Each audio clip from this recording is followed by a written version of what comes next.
Las 7:30 de la tarde, las 6:30 en las Islas Canarias. Sean muy bienvenidos aquí a la redacción abierta del Toro Televisión para analizar juntos lo que ha traído de positivo y de negativo este martes 29 de noviembre. Empezamos nuestro recorrido en Ucrania porque hay un hecho lamentable, pero que tenemos que conocer para evaluar la situación en todos sus detalles. En Ucrania, concretamente en Jersón, han sido halladas pues los restos de personas, de 6 personas en concreto, en una fosa común.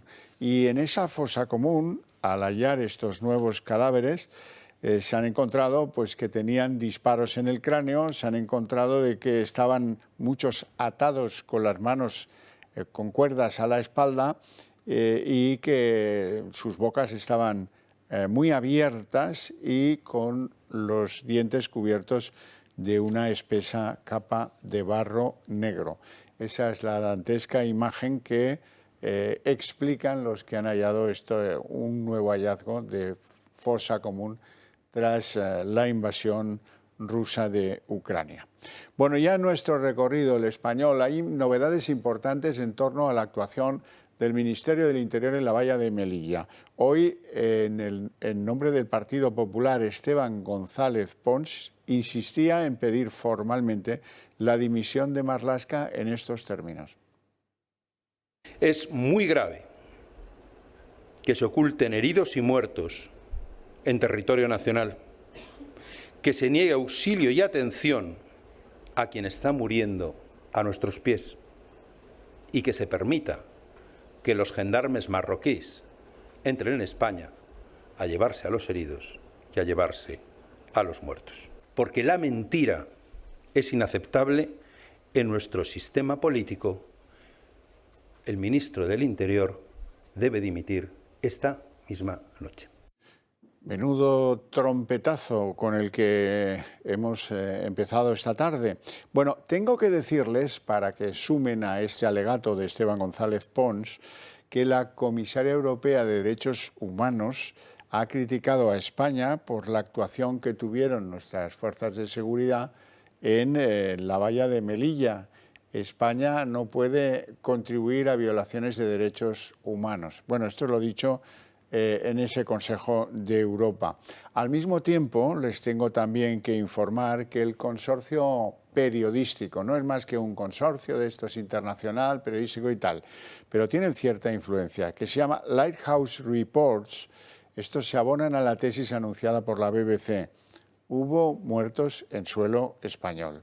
Bueno, y con esas dos circunstancias, pues todo ello ampara que el Partido Popular renueve la petición de dimisión a Marlaska.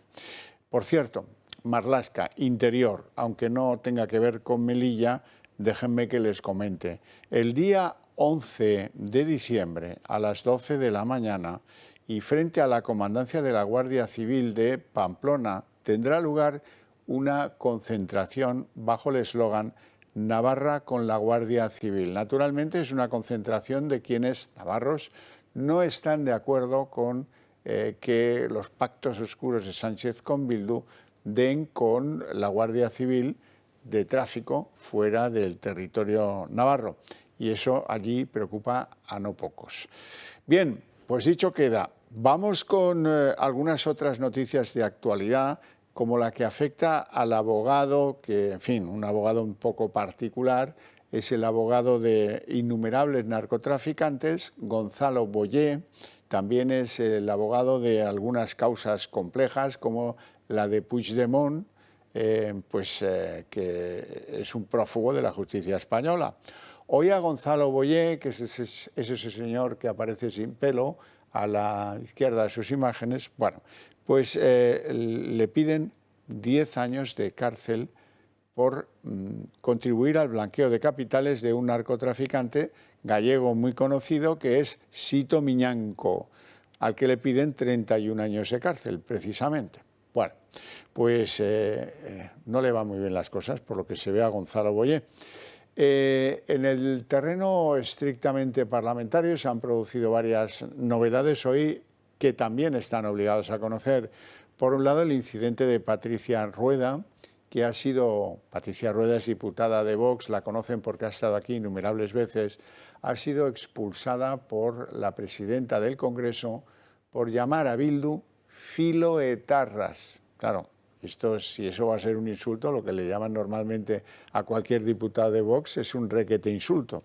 La reacción de los diputados de Vox, Santiago Abascal al frente, ha sido abandonar el hemiciclo, producir una improvisada conferencia de prensa en el que manifestaban que han sido injustamente tratados. Luego lo vamos a ver con mayor detalle y luego van a poder escuchar lo dicho por Patricia Rueda, que les doy palabra de honor, que es una persona educadísima y no la veo yo muy capaz del insulto de llamarle filoetarras a los de Bildu. A mí tampoco se me antoja un insulto, pero en cualquier caso, luego lo analizamos. Quiero que sepan también que hoy el hijo de Adolfo Suárez Illana, ha dejado su escaño en el Congreso para retomar, según ha dicho, sus obligaciones familiares y profesionales. Vamos a verlo. El diputado del PP y miembro de la Mesa del Congreso, Adolfo Suárez Illana, ha anunciado este martes que presentará en los próximos días su renuncia al escaño, tras comunicar su decisión al presidente del Partido Popular, Alberto Núñez Feijóo, con el objetivo de retomar sus obligaciones profesionales y familiares. En una carta, Suárez Illana agradece a la dirección del PP su ayuda y comprensión estos años, pide disculpas por los errores cometidos y hace llegar su más profunda gratitud a los que le han permitido desarrollar su trabajo. Además, explica que ha acordado con Feijóo su relevo al frente de la Fundación Concordia y Libertad. El Grupo Popular, por su parte, le agradece la labor realizada durante estos años como representante del PP en el Congreso, especialmente su tarea institucional desde la mesa, afirmando que su esfuerzo y dedicación en este tiempo han contribuido a lograr que el partido se haya convertido, según sus palabras, en la única alternativa al gobierno de PSOE y Podemos. Y hoy hemos conocido una nueva amenaza a las instituciones por parte del Gobierno. El Gobierno de Pedro Sánchez ha designado para ir al Constitucional a dos juristas para convertirse en magistrados del Constitucional. Se trata del que fuera ministro de Justicia, Juan Carlos Campos, y de Laura Díez. Laura Díez es menos conocida, pero sepan que proviene de ser directora general de Coordinación Jurídica de Moncloa, y que antes prestó servicios y cobraba del Comité de Garantías Estatutarias de la Generalitat de Cataluña.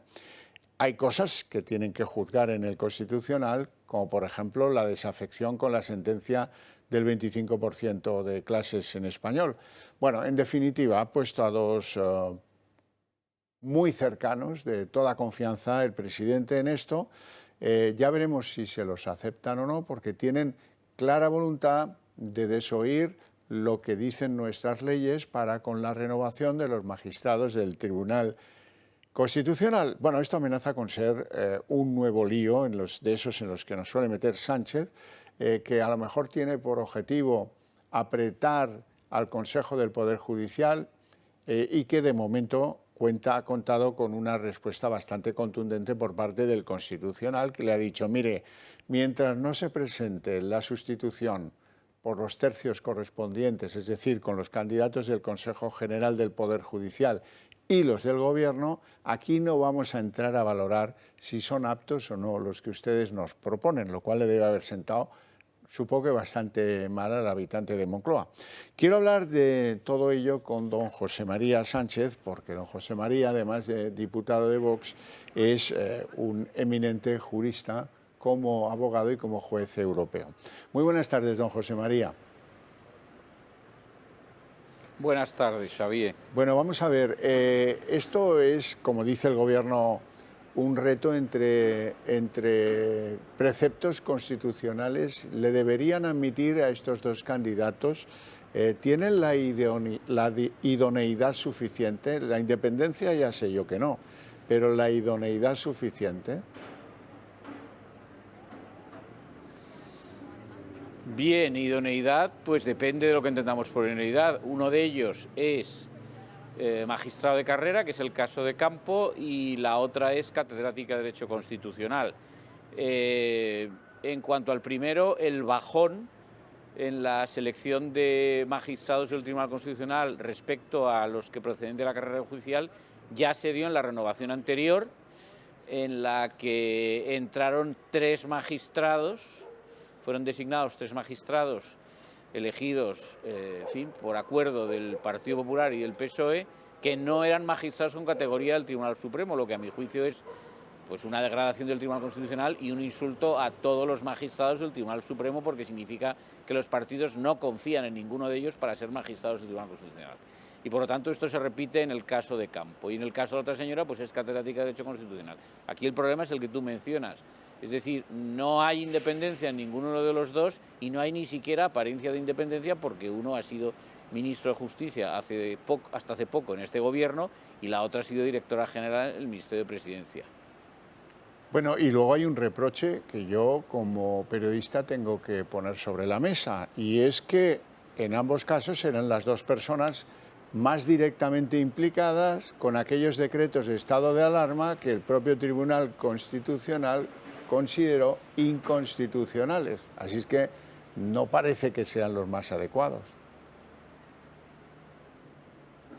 No, los más adecuados no son en ningún caso.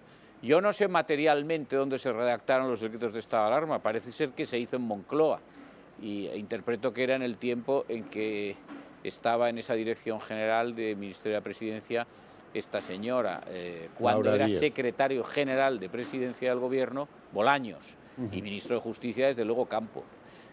No puedo decir o asegurar en qué departamento se redactaron los textos, pero el resultado de su enjuiciamiento por el tribunal, pues ya se sabe cuál es, que se declararon inconstitucionales parcialmente ambos. En todo caso, yo lo que, si me permites un instante, Xavier, quisiera destacar es lo siguiente. Como tú has dicho, el Tribunal Constitucional ya ha adoptado una cierta cautela, porque el nombramiento por el Gobierno de los dos magistrados que tienen que renovar, de los dos que corresponde el nombramiento al Gobierno, no se puede hacer separado del resto de magistrados que tengan que renovar hasta un número que represente la tercera parte de los magistrados. El Tribunal Constitucional tiene 12, luego la tercera parte es 4. Entonces, la Constitución, el artículo 159.3 y el artículo 16.3 de la Ley Orgánica del Tribunal Constitucional no permite la renovación por sextas partes, sino que tiene que ser por terceras partes. De modo que, pues en este caso, ya vemos cómo el Gobierno se precipita para nombrar los que le corresponden al Gobierno en una situación en la que no sabemos, en esta interinidad del Consejo General del Poder Judicial en funciones, si el Consejo General del Poder Judicial se va a inclinar por nombrar los dos que le corresponden en esta renovación del tribunal o no. Hasta ahora se ha resistido, porque recuerdo que la última ley de reforma de la Ley Orgánica del Poder Judicial le daba 3 meses para nombrar a esos dos magistrados del Tribunal Constitucional, y el Consejo General del Poder Judicial no lo ha hecho. Recordemos que esos magistrados los tiene que designar el Consejo por mayoría de 3/5. Sí, sí. Bueno, pues espadas en alto, veremos en qué queda esta especie de conflicto de derechos constitucionales que planteaba hoy Bolaños con bastante poco acierto. Quiero preguntarle ya por último su opinión sobre lo que ha ocurrido hoy en el hemiciclo, cuando la presidencia ha decidido la expulsión de una diputada de Vox, Patricia Rueda, por haber llamado filoetarras a los de Bildu. Bueno, pues es un atropello y una vergüenza, porque el vicepresidente, que actuaba en función de presidente en ese momento, ha vuelto a hacer algo que ya ha hecho en alguna ocasión anterior, y es que, en razón de un calificativo que él considera poco respetuoso, calificativos poco respetuosos, desgraciadamente en esta Cámara se pronuncian todos los días de pleno varias veces y en las comisiones igual, pues ha considerado que era poco respetuoso llamar filoetarras a algunos de los diputados que sostienen al gobierno de Sánchez. Ha decidido decirle a la diputada de Vox que retirase ese calificativo. Como quiera que ella no ha accedido a retirarlo, él no ha hecho lo que de ordinario hace la presidenta del Congreso, que es que ella ordena que se suprima del diario de sesiones, aunque luego en la edición impresa del diario de sesiones aparece a pie de página, pero en fin, aparece con un asterisco a pie de página. Entonces, él no ha actuado así, ya lo ha hecho en alguna otra ocasión con gran torpeza. Entonces, lo que ha hecho es requerirle por segunda vez, con un llamamiento al orden en la sesión, ella ha insistido en no retirarlo y entonces, ante un tercer llamamiento y la insistencia o la determinación, a mi juicio totalmente acertada, de Patricia Rueda de no retirar ese calificativo, pues entonces él, con arreglo al reglamento, le ha ordenado abandonar el salón de plenos y acto seguido hemos abandonado el salón de plenos todos los diputados del grupo parlamentario Vox. Bueno, esto es un atropello y, como digo, no actúa nunca la presidencia de la Cámara de esta forma con ningún otro grupo. En este caso lo ha hecho con Vox.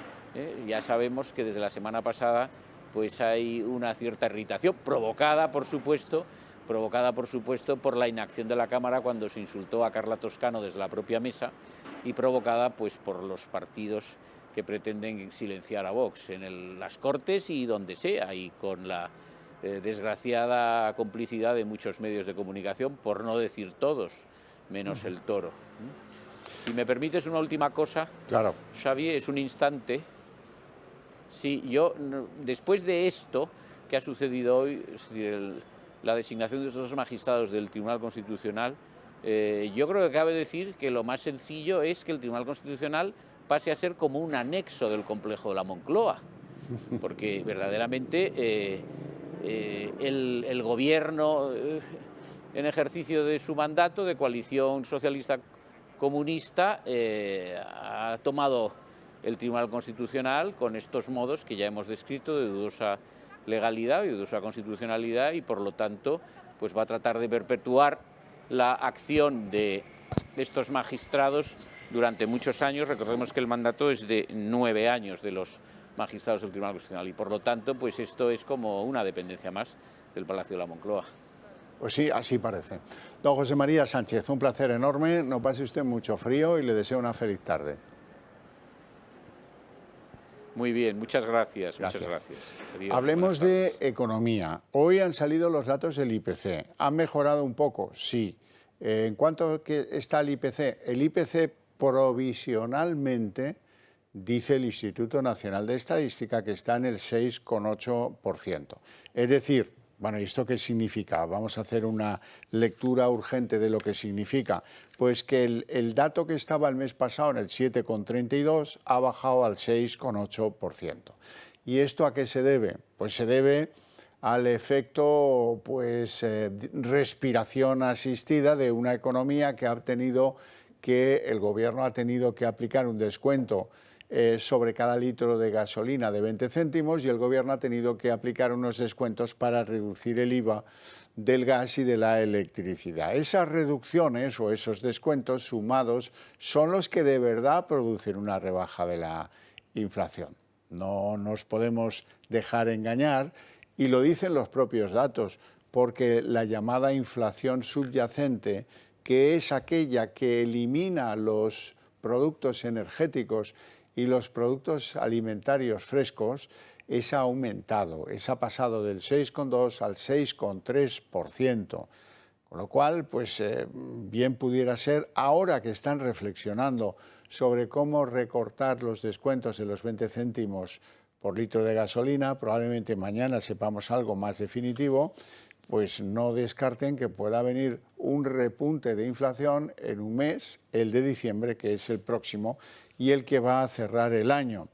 Por lo tanto, los datos de la inflación parecen positivos, pero luego son un poco engañosos. Arrastran un efecto estadístico porque sale un mes que fue alto en inflación. Bueno, en fin, tienen circunstancias técnicas que hacen que lo aparente no tenga que ver con lo real. Seguimos metidos en el mismo lío.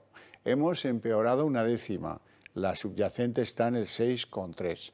Bueno, y esto nos lleva a un planteamiento que hay que poner sobre la mesa, porque mucha gente que nos escucha pues a lo mejor son pensionistas. Las pensiones van a subir el año que viene un 8,46%. Y los precios suben un 6,8%. En noviembre veremos qué pasa en diciembre, pero parece que algo van a salir beneficiados los que cobran pensiones de jubilación. Las pensiones contributivas subirán en 2023 en torno a un 8,5%, con la fórmula de revalorización recogida en la Ley de Reforma de las Pensiones, en la que se tiene en cuenta como referencia para determinar la subida de estas prestaciones el IPC interanual promedio de 12 meses, de diciembre del año anterior a noviembre del ejercicio en vigor. El INE ha publicado este martes el dato adelantado del IPC de noviembre, que se ha situado en el 6,8%, su cifra más baja desde enero, con lo que es posible anticipar cuánto se revalorizarán las pensiones contributivas en 2023. El cálculo obtenido es redondeando del 8,5%, con lo que las pensiones contributivas, así como el ingreso mínimo vital, subirán el próximo año en torno a dicho porcentaje. Por su parte, las pensiones no contributivas mantendrán para el próximo ejercicio la subida del 15%, que ya se aplicó el pasado mes de julio en virtud de una enmienda pactada por el Gobierno con Bildu en el marco de la negociación presupuestaria. En todo caso, habrá que esperar a conocer el dato definitivo del IPC de noviembre, que se publicará el próximo 14 de diciembre. Por lo pronto, la moderación del IPC interanual hasta el 6,8% en noviembre se debe principalmente a la bajada de los precios de los carburantes y de la electricidad. También influye en la moderación el hecho de que los precios del vestido y calzado por la nueva temporada de invierno han subido menos en noviembre de este año de lo que lo hicieron en el mismo mes de 2021. Bueno, y el rey de los globos sondas, que no es otro que el ministro José Luis Escrivá, hoy han lanzado uno que también es obligatorio conocer porque nos puede afectar a muchos de nosotros. Quieren cambiar el cálculo de la pensión jubilatoria de 25 años, de las últimas 25 años laborales, a los últimos 30. Eso sí, con la posibilidad de excluir 2 de ellos. El ministro de Inclusión, Seguridad Social y Migraciones debe cerrar la reforma de las pensiones antes del 31 de diciembre, por lo que ha planteado dar un paso definitivo. La medida consiste en ampliar de 25 a 30 años el periodo de cálculo de la pensión, eligiendo los 28 mejores años cotizados. UGT o comisiones obreras comparten una idea completamente opuesta a la del ministro y muy similar a la del Banco de España, que considera que daña los intereses de los trabajadores y futuros jubilados. ¿Qué ocurre con los trabajadores y las trabajadoras que tienen las carreras profesionales más largas, que tienen 40, 45, 48 años de cotización a la seguridad social? ¿Va a haber algún elemento positivo para esos trabajadores, como ocurre con la mayoría de los sistemas europeos, o no lo va a haber? Esta medida favorecería a trabajadores con trabajos irregulares y con lagunas laborales, pero perjudicaría en gran medida a aquellos que tienen trabajos sin problemas y estables. Por su parte, Yolanda Díaz tampoco comparte la visión de Escrivá. Ampliarlo a 30 años es, desde luego, un endurecimiento del acceso a las pensiones de jubilación que nosotras no podemos compartir. La patronal COE-CEPIME ya mostró su contrariedad en el momento que el gobierno elevó las bases de cotización a sus espaldas en los presupuestos, por lo que ahora tampoco defienden la medida y apuntan que es un aumento extra de costes laborales. Por su parte, los empresarios están estudiando la propuesta, pero lo ven complicado. Mientras Bruselas exige negociar el cálculo del periodo de las pensiones, el ministro elude su compromiso y cambia de opinión cada mes frente a la opinión pública. Un proyecto que tiene que presentarse a final de año para cumplir con el componente 30 del Plan de Recuperación, Transformación y Resiliencia. Bueno, y este es el momento en el que quiero recordarles la conveniencia mutua de que ustedes se acerquen al Club de Amigos del Toro Televisión, se hagan socios del mismo y nos ayuden con una especie de subvención a este medio que le permita crecer, ser más influyente, llegar a todo el territorio español y ser el abanderado de esas cosas que compartimos, las que pensamos y las que queremos defender. Ayúdennos, que es la mejor manera de ayudarse.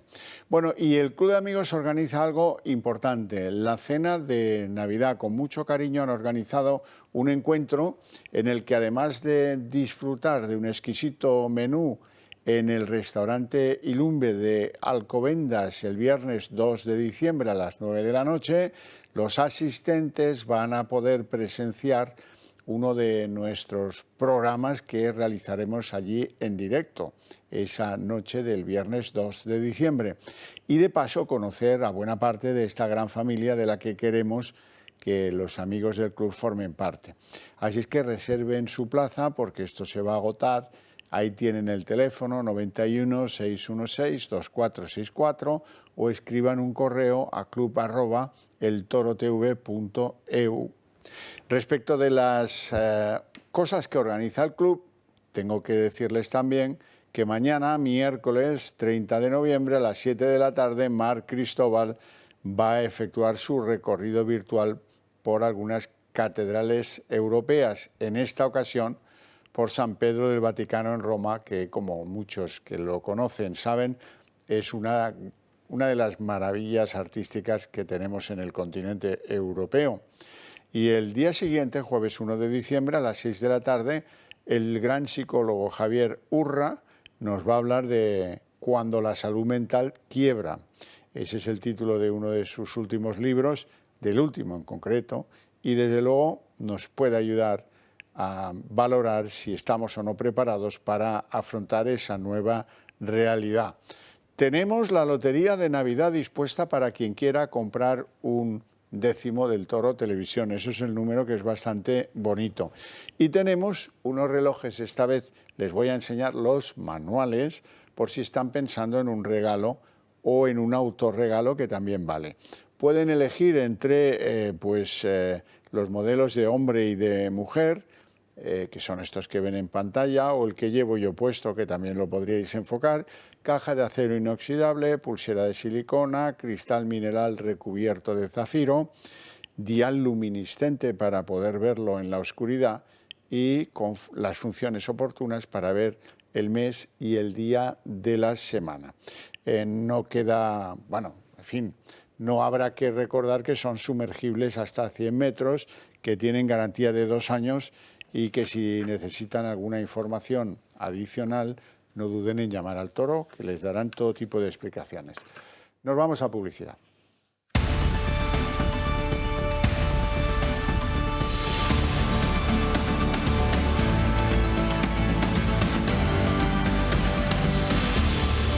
Bueno, yo les decía hace un rato que el Tribunal Constitucional le había dado un sopapo al presidente del Gobierno, porque sus 2 candidatos no van a ser analizados, no van a ser cumplimentados a ver si gozan de la idoneidad que el presidente del Gobierno cree que tienen, hasta que estén todos los que se tienen que renovar.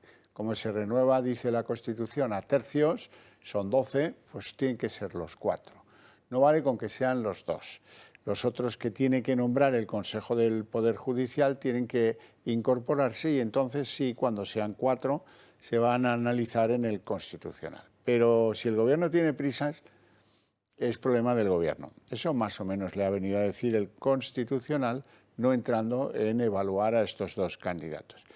Y luego, o mejor dicho, antes, se ha producido un sonoro bofetón, esta vez por parte del Tribunal Supremo sobre el Gobierno. ¿Qué ha pasado? Bueno, ya recordarán a un Pedro Sánchez que decía, confío plenamente en que el Supremo va a adoptar una doctrina común para que no se produzcan rebajas de las condenas a los agresores sexuales o excarcelaciones, que es la vergüenza a la que nos está sometiendo Sánchez con esto de la ley del solo sí es sí y con esto del sostén ella y no enmendalla, que llevamos la cuenta y cada día son más y son más. Hoy les tengo que contar el caso de los futbolistas de la Arandina, pero eso vendrá más tarde. El varapalo o el bofetón sonoro del Supremo al Gobierno Sánchez es que le han dicho, oiga, mire, no solo vamos a reducir 2 de las condenas de los conocidos futbolistas estos de la Arandina, conocidos por lo que cometieron, ¿vale?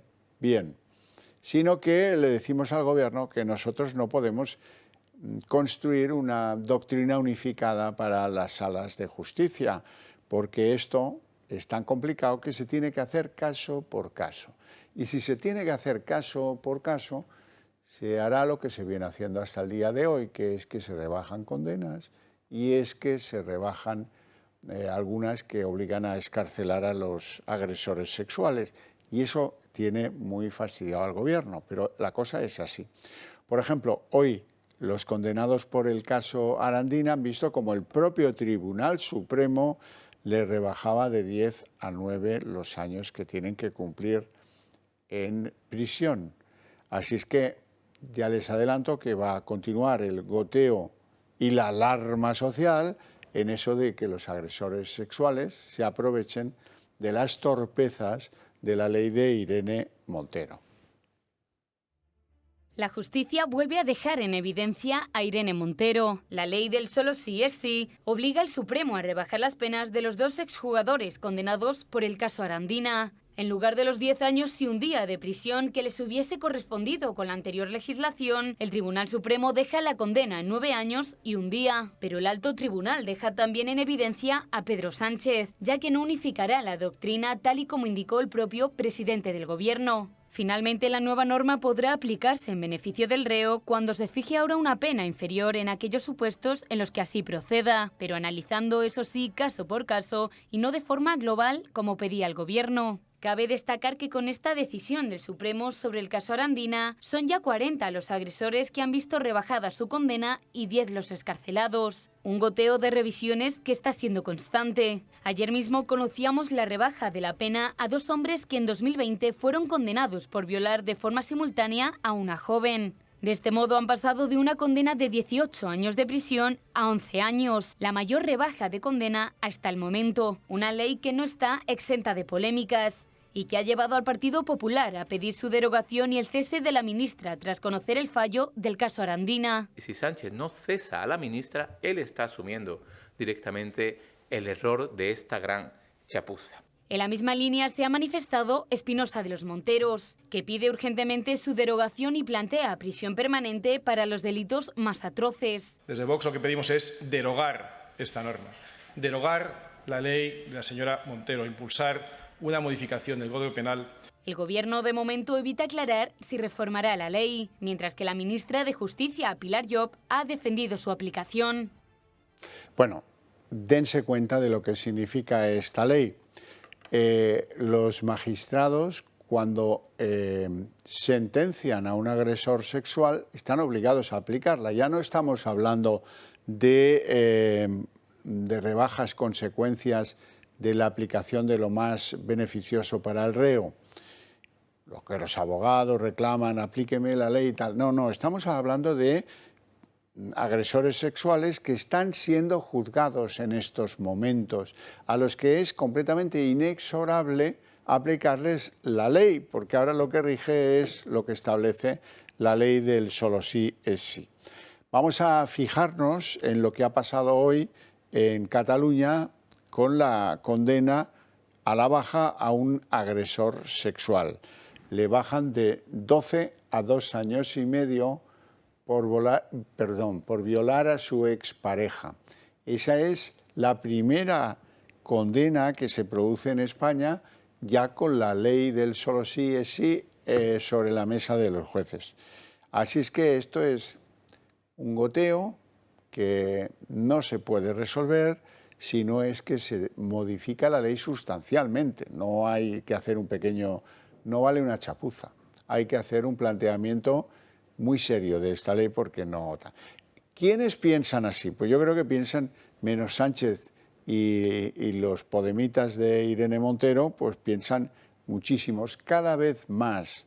Hoy quiero traerles a colación lo que piensa sobre esto el líder de Compromís, el valenciano Baldoví. Es muy llamativo porque este suele estar siempre pues, en la pomada podemita y hoy lo ha dicho con enorme claridad. El Gobierno no puede mandar al Consejo de Ministros a ser aprobadas leyes que no están maduras. Ha sido muy amable. Podría haber dicho otros adjetivos más crueles, pero tiene razón. No está madura, haz que alguien la revise, haz que tus técnicos actúen, chequea esa ley y no la lances porque trae estas funestas consecuencias. Así es que Baldoví dice que, oiga, si hay que enmendar la ley, háganlo y háganlo pronto. Si la ley, con todas las buenas intenciones del mundo, no ha servido para esto, si hay que rectificar alguna cosa, pues que se rectifique. porque seguir empecinado en que no se arregla, pues yo creo que no es la mejor manera de abordar, porque al final se seguirá generando más ruido respecto de una ley que tiene muchísimas cosas positivas, pero al final se verán ensombrecidas solo por esto. Por tanto, si hay que enmendar, que se enmiende. Pues mucho sentido común. Me gusta el término no hay que empecinarse. Sí, esto es lo que parece que ha pasado en este gobierno, tanto por parte de Irene Montero, que no es la única culpable, como de esta señora triste, que es la ministra de Justicia, que sale diciendo calma, calma, señoras víctimas de agresiones, no, tranquilas, calma, calma, y no hacen nada. O del propio presidente del gobierno, porque fue un órgano colegiado, el Consejo de Ministros, el que decidió aprobar esa ley. Esa ley no es hija de la señora Montero, aunque a veces lo parezca, es de todo el gobierno. El gobierno solidariamente lanza esa ley y esto es una pifia y, como dice Bailoví, no hay que empecinarse, hombre, lo que hay que hacer es resolver y que en lugar de ser el balance 40 rebajas de pena a agresores sexuales y 10 excarcelaciones, pues hombre, eviten ustedes, no sean gamberros, eviten ustedes que mañana tengamos que decir que son 45 y 15. Ya está bien, sean un poco responsables de sus actos, porque esta ley se la sacaron del bolsillo inmadura completamente, pero bueno, no tenemos por qué estar sometidos a la arrogancia permanente de este gobierno y a su ignorancia también. Bueno, decía Sánchez el otro día, cómo nos reímos aquí el otro día, decía Sánchez que va a pasar a la historia, que él lo sabe, que va a pasar a la historia por exhumar los restos de Franco del Valle de los Caídos. Y hoy hemos querido ofrecerles, seguro que se nos han olvidado algunos elementos que hacen que Sánchez, si acaso pase a la historia negra, o que desde luego a la historia no negra, lo tiene bastante crudo. Hace 3 años y medio de la llegada de Pedro Sánchez a la Moncloa y aunque él esté convencido de que pasará a la historia por exhumar a Franco, la realidad es bien distinta. Pedro Sánchez pasará a la historia por ser el peor presidente del gobierno de España y los hechos, que no son pocos, así lo demuestran. España atraviesa uno de los peores momentos económicos, con una inflación del 6,8%, los precios de los alimentos, los carburantes y la energía no dejan de crecer. El paro además asciende hasta casi las 3 millones de personas. Nunca antes los precios habían ascendido tanto, lo que hace que sea esto un ejemplo más que hará que Sánchez pase a la historia. ¿Y qué hay de la justicia? La polémica ley del solo sí es sí no deja de crecer y cada vez son más los violadores y abusadores sexuales que se están viendo beneficiados con ella. El gobierno más feminista ha resultado ser el más peligroso para las mujeres. El caso Pegasus ocupó también portadas de medio durante varios meses. Otro motivo son los relacionados con las cesiones a sus socios de gobierno, y es que los separatistas catalanes y vascos manejan el Ejecutivo a su antojo y se benefician de ello. Los indultos a los independentistas catalanes tras el referéndum ilegal del 1 de octubre ha sido uno de los episodios más vergonzosos de la democracia. A estos indultos hay que sumarle el de Juana Rivas y María Sevilla, a las madres secuestradoras, y el posible a Griñán tras robarle a los parados andaluces. Los acercamientos de Tarras a cárceles del País Vasco y la reforma del delito de sedición también son ejemplos claros que demuestran la verdadera cara de Sánchez. Tampoco se puede olvidar nadie de la gestión de la pandemia. Confinamientos ilegales, un comité de expertos que no existió y vacunas obligatorias cuyo efecto sigue siendo dudoso, una gestión que costó miles de vidas. Estos hechos, y no la exhumación de Franco, han provocado que Sánchez pase a la historia, como el mejor o el peor presidente. Solo con pisar la calle, él mismo lo puede comprobar.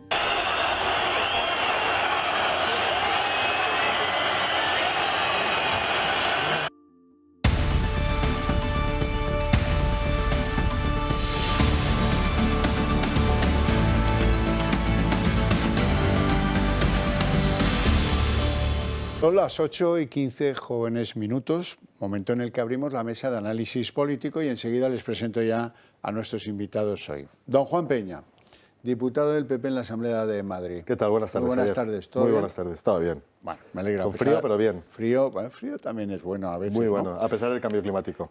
Don Alberto Pérez, analista político e impulsor de Acción Liberal. Muy buenas tardes, bienvenido. Buenas tardes. ¿Cómo estás? Bien hallado, muy bien, gracias a Dios. Hoy os invito a una sesión de bofetadas, las que le han dado en el mundo judicial al Gobierno. Pero a eso llegaremos después de ver algo que ha pasado y que es extraordinario. Con la de insultos, yo que estuve un tiempo ahí en la Cámara haciendo crónica parlamentaria, la de insultos que he llegado a ver o a oír, ahora por televisión, antes en directo. Bueno, resulta que hoy han expulsado del hemiciclo a una diputada de Vox, Patricia Rueda. La conocen porque ha estado aquí alguna vez y desde luego es una persona que a mí me parece educadísima. Diría, a priori, incapaz de insultar. Por eso he tenido mucho interés en escuchar lo que ha dicho, que ha motivado esta zaragata monumental que ha acabado con su expulsión por parte del que hacía de presidente esta tarde. Que este Gobierno ningunea Málaga y las regiones que son leales a España y premia a filotarras, nacionalistas y golpistas. Señoría, le pido que retire ese calificativo, por favor. Por primera vez le llamo al orden, si le tengo que llamar 3 veces le quitaré la palabra. Le pido por primera vez que retire esa calificación. No la voy a retirar, señoría.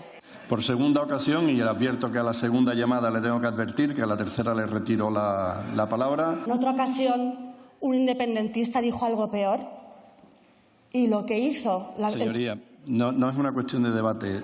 Por favor, si no la va a retirar, no tiene la palabra. Y me estás coartando, me estás quitando... Señoría, no tiene la palabra. Por favor, abandone el escaño, por favor. Abandónelo, por favor. Abandónelo, por favor. Abandónelo. Abandónelo. Lo siento. Sí, parece que están viendo una película de ciencia ficción. Por llamarles, por decir, sin señalar a nadie, a los filoetarras, a los independentistas, ¿eso en qué cabeza puede suponer un indulto? Si acaso filoetarras significa, ¿qué significa? Pues significa partidario de los etarras. Calificar al grupo de Bildu como partidario de los etarras, pues no me parece tampoco que sea un insulto. A partir de ahí se ha armado la marimorena y todo el grupo parlamentario de los diputados de Vox han decidido abandonar el hemiciclo. Pero bueno, después de lo que llevan estos chicos de Vox a las espaldas, llamándoles fachas, ultraderechistas, de todo, absolutamente de todo, que expulsen a una de ellos por llamar a los de bilduetarras, es que suena a rechifla. Alberto Pérez. Bueno, pues precisamente yo creo que esto es una estrategia sanchista. Y me explico. Para olvidarnos de los problemas que está acarreando a la sociedad española y los beneficios penitenciarios que está consiguiendo la ley del solo sí es sí, nos hemos inventado esto de la violencia política. Y nos lo inventamos a raíz de una exposición que tuvo una diputada de Vox, Carla Toscano, donde verbalmente les trasladaba estas consecuencias que estamos sufriendo ahora en nuestro Estado de Derecho. Bien, pues esto va a ser noticia y como va a ser noticia volvemos a la violencia política y como volvemos a la violencia política toda la izquierda de este país, no solo los bilduetarras o filoetarras o el brazo político de ETA, que es lo que han sido toda la vida y siguen siendo, se van a sentir victimizados. Y les va a venir muy bien, porque mientras que se habla de esto, no se habla de las 40 reducciones de penas y 10 excarcelaciones que tiene la ley del solo sí es sí. Ayer, o antes de ayer, o la semana pasada, Montero dijo, señalándole con el dedo a toda la bancada de Vox, estos fascistas. Se refirió a ellos de esta manera y nadie le llamó al orden. Eso ya es lo normal en esa Cámara desde hace muchísimo tiempo. Juan Peña. Es la tónica general y a lo que nos tienen ya acostumbrados esta izquierda, ¿no? Huyen de los temas que realmente importan a los españoles y se meten en temas banales, desde mi punto de vista, que a nadie le importan ni arreglan nada en el país, ¿no? Para, como decía Alberto, desviar la la atención. Son filoetarras, Bildu son filoetarras con todas las palabras. Y si a quien le gusta, le gusta, y quien no. O sea, que claro, no le guste. Es que ahí no puede nadie con... Son filoetarras porque mientras colocaban bombas debajo de los coches de nuestros compañeros, mientras pegaban tiros en la nuca, mientras extorsionaban, ellos estaban apoyando en los plenos de los ayuntamientos, en el Parlamento Vasco, a esos que ponían las bombas y que nunca han condenado el terrorismo ni cualquier acto terrorista. Entonces son filoetarras. Lo que pasa es que no las cogemos con papel de fumar, como decía Alberto, muy acertadamente. Se las cogen con papel de fumar para desviar totalmente la atención de lo que realmente importa, que ahora mismo están saliendo a la calle decenas de violadores. Sí, sí. Así es, y algunas sentencias de nuevo cuño que tienen que continuar siguiendo con su trabajo los magistrados, ya adoptan lo que dice la ley. Hemos visto esta de Cataluña, de Gerona, de Blanes concretamente, porque claro, supone una rebaja muy importante de la pena. Fíjense, antes lo hemos contado, de 12 a 2 años y medio por una violación. Bueno, pues oiga, hagan leyes con mayor seriedad. No cabe otra. Luego hablaremos de la ley del solo sí es sí, porque alguien no quiere que hablemos de eso. Y yo estoy aquí conjurado a hablar cada día del número de rebajas de condena y cada día del número de excarcelaciones. Eso faltaría.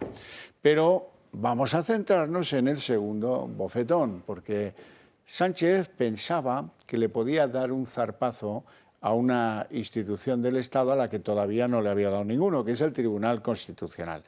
En el Tribunal Constitucional, sepan que es donde le han puesto 2 veces una piedra en el zapato al presidente del Gobierno. Fue a partir de sus 2 decretos de estado de alarma que fueron declarados inconstitucionales. Él está muy dolido con eso y el Tribunal Constitucional tiene que resolver qué acaba pasando con esta ley catalana que pretende dar un rodeo para no cumplir la sentencia del 25% de español. De manera que mata unos cuantos pájaros de un tiro. Nombra a este Campos, que es el hombre jurista y ministro de Justicia y de toda confianza de Sánchez, que escribió los informes para los indultos, al Constitucional de magistrado. Y luego coge a una señora, Laura Díez, de la cual les puedo decir que es muy afín al PSC, que ha sido directora general de coordinación jurídica precisamente de Moncloa, trabajando para Félix Bolaños, que es catedrática del Constitucional y que ha sido vicepresidenta del Comité de Garantías Estatutarias de la Generalitat. Esto es que cobraba de la Generalitat. Bien, esta le va a venir de cine a Sánchez para que cambie de opinión el Constitucional y diga que es fantástica la ley para no cumplir la sentencia del 25%. Deduzco. La cuestión y la bofetada, y aquí cierro el paréntesis que ya es demasiado largo, y el Constitucional, cuando le ha llegado la documentación del Ministerio de Presidencia proponiendo a estas 2 personas afines al Gobierno para ser magistrados del Constitucional, ¿qué ha dicho? Pues que hasta que no lleguen los 4 previstos, los 2 del Consejo y los 2 del Gobierno, no se va a poner a analizar nada. Lo cual ya les digo yo que tiene de los nervios a Félix Bolaños. Pedro Sánchez ya ha elegido a 2 personas para cubrir las vacantes disponibles para el Tribunal Constitucional. Juan Carlos Campo, juez y exministro de Justicia, y Laura Díez, exdirectora general de Presidencia, son las personas elegidas por el presidente del Gobierno. Juan Carlos Campo, cuando ocupaba el cargo de ministro de Justicia, fue la persona encargada de dar vía libre a los indultos del Procés. Se ve que ha pasado por la oficina de cobros y pagos para que Sánchez le devuelva el favor. Serenidad, hay que esperar que el Tribunal Supremo informe, se valorarán uno por uno las distintas circunstancias que concurren y elevaré la propuesta a Consejo de Ministros y ahí habrá un debate, evidentemente, y a partir de ahí se verá la posición del Gobierno. Sin duda, Sánchez barre para casa como era de esperar con estos 2 nombramientos. Ya avisó a principios de mes que iban a cumplir con la Constitución. Más que cumplir, parece un intento de control de la justicia por su parte. Es un asalto a la misma. Y el Gobierno de España, en fin, no le voy a poder decir cuándo, pero no le quepa duda de que el Gobierno de España cumplirá con la Constitución. vamos a cumplir lógicamente con la Constitución. El Gobierno ya había manifestado su intención de nombrar a los candidatos sin esperar a que el Consejo General del Poder Judicial designara a los otros aspirantes. Ya lo dijo Campo, nos llevan al lado oscuro. Porque todos aquí sabemos que el miedo es el camino hacia el lado oscuro.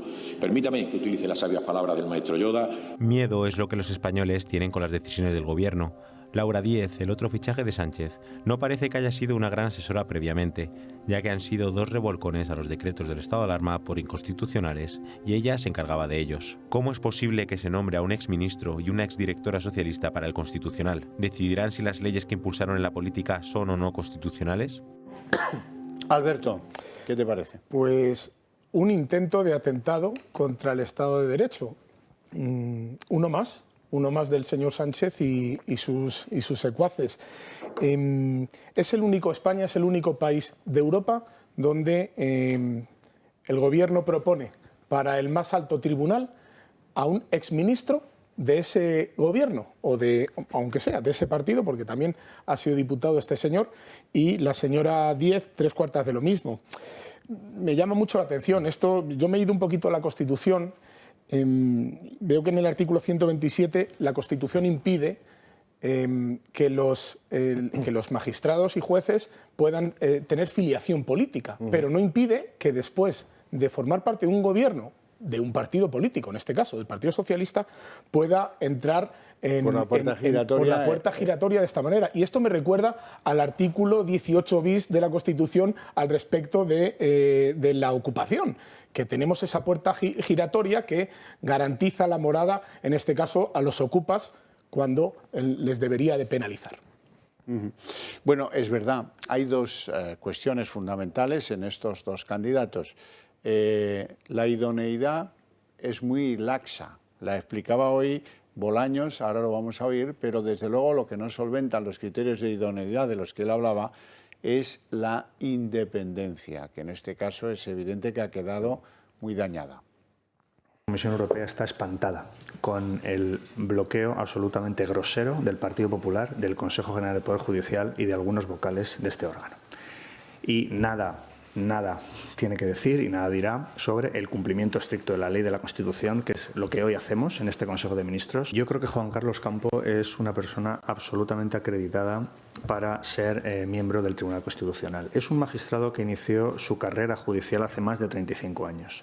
Es doctor en Derecho. Es miembro de la Real Academia de Jurisprudencia y Legislación. Y creo que es un servidor público. Y ha servido a lo público desde distintos roles a lo largo de su carrera profesional. Y creo, sinceramente, que es una persona absolutamente idónea para ser magistrado del Constitucional. Juan Peña, ¿idónea para quién?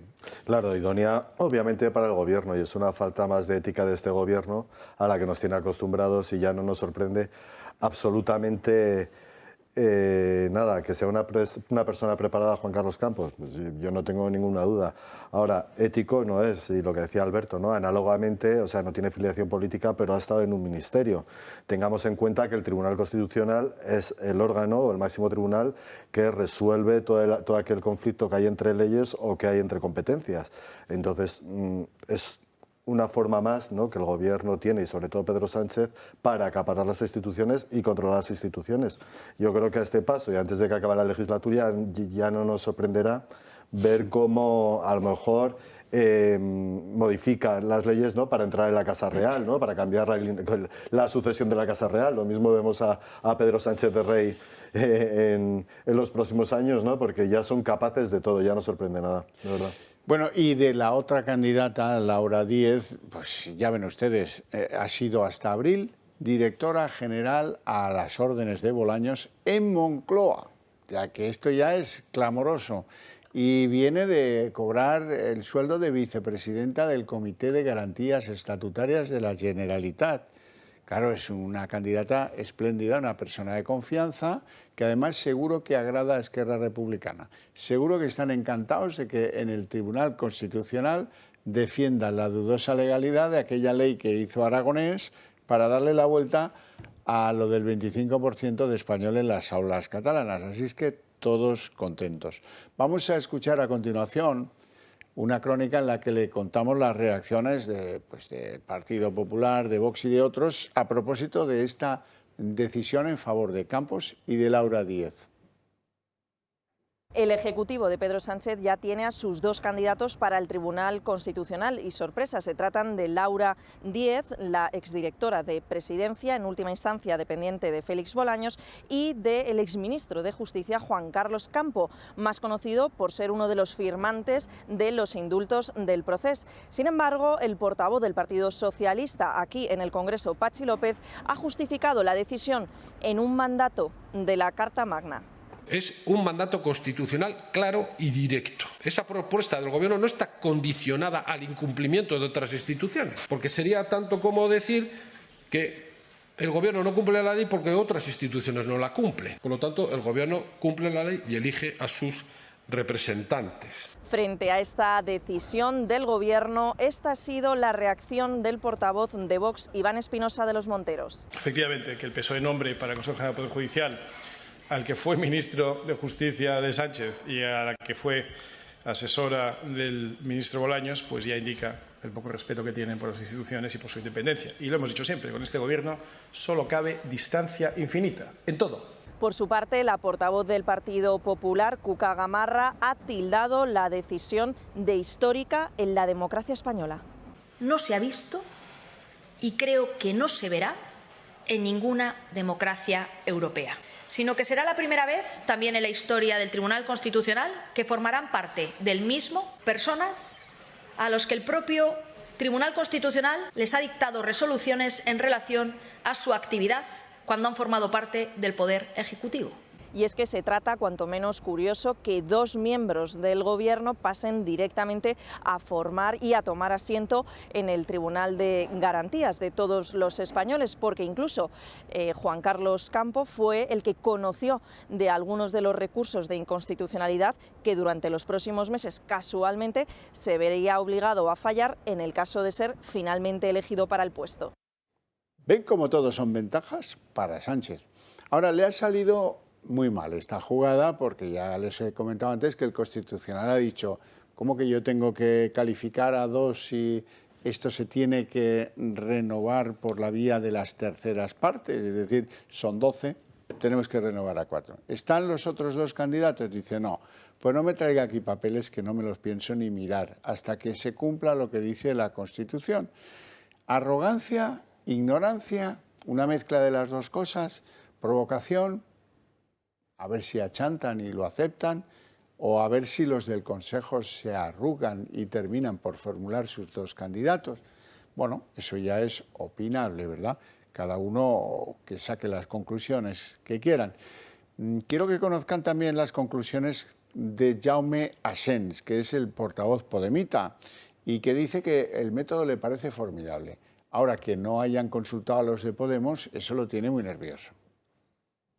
Nos habría gustado poder discutir con el Partido Socialista sobre los nombres y su idoneidad, y lo cierto es que no ha sido posible.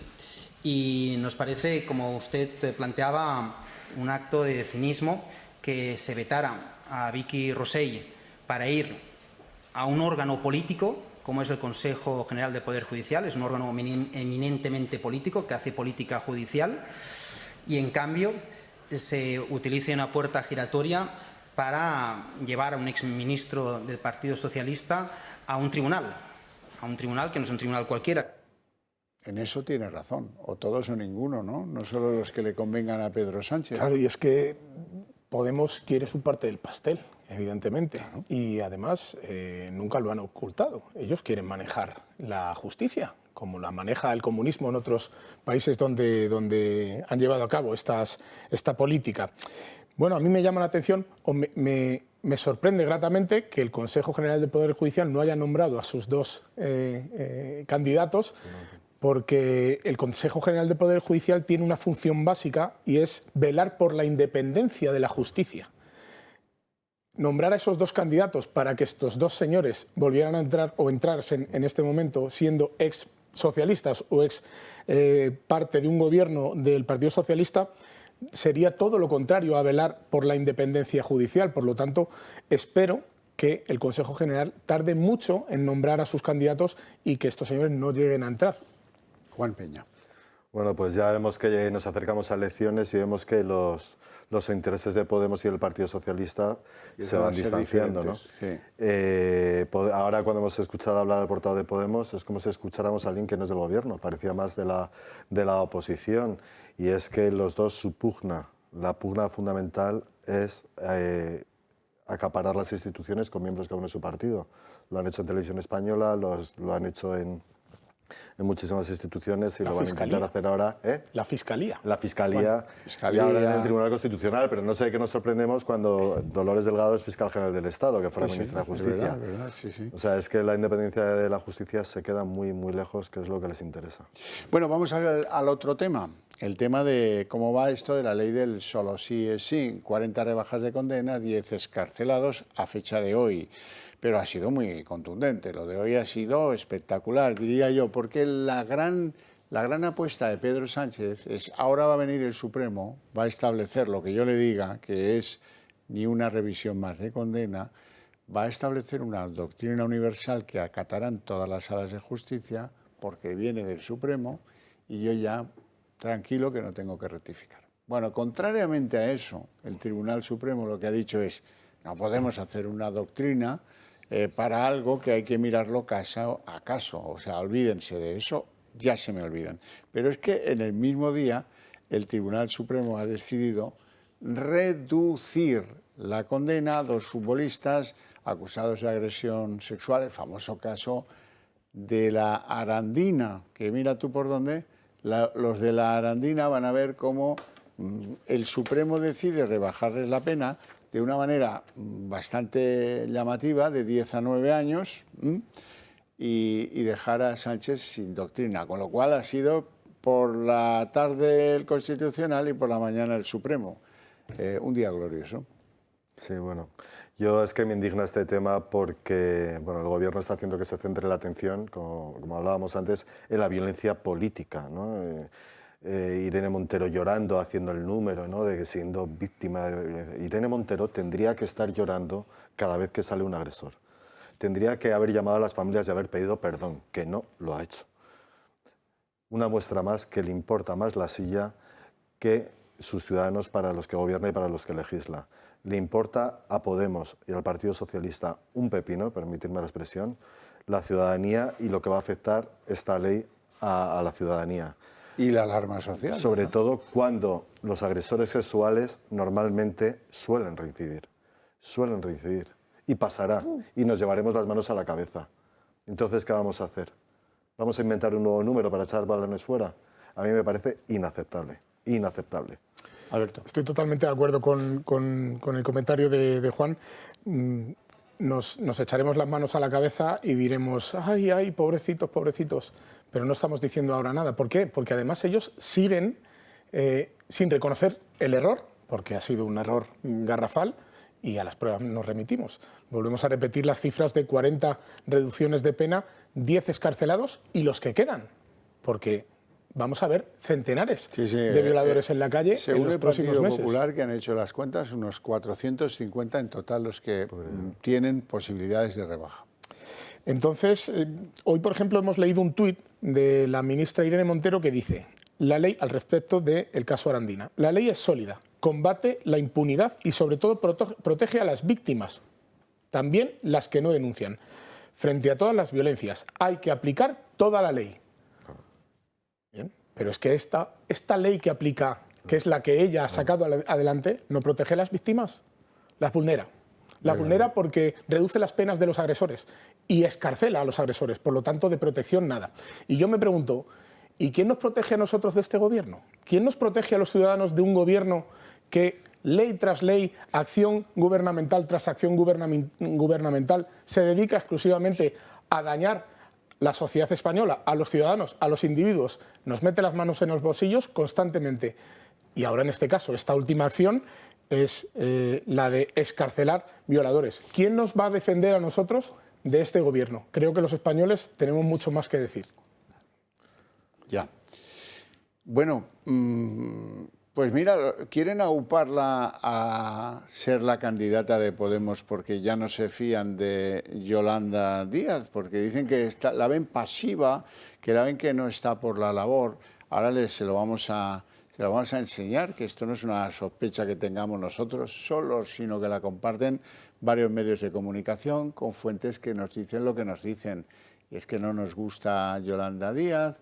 Desde luego, si alguien estaba en esto y empieza a pedalear ahora con enorme eficacia, tampoco lo va a conseguir, porque va a ser la propia ley del solo sí es sí la que destruya la hipótesis de convertir a Irene Montero en candidata de algo solvente, de algo serio. Eso está bastante claro.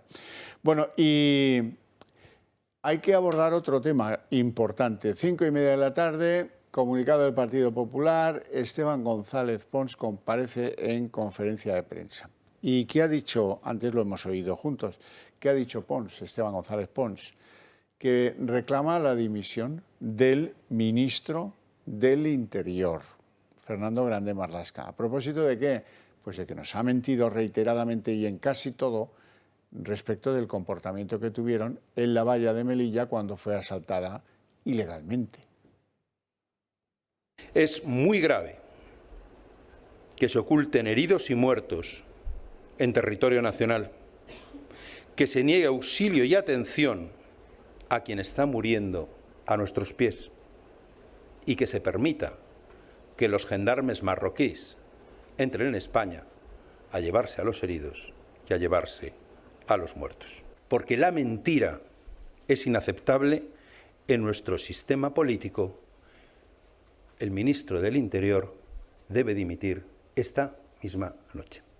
Esto después de haber visto los vídeos. Esto después de que la comisaria europea de Derechos Humanos critique a España por haber actuado mal.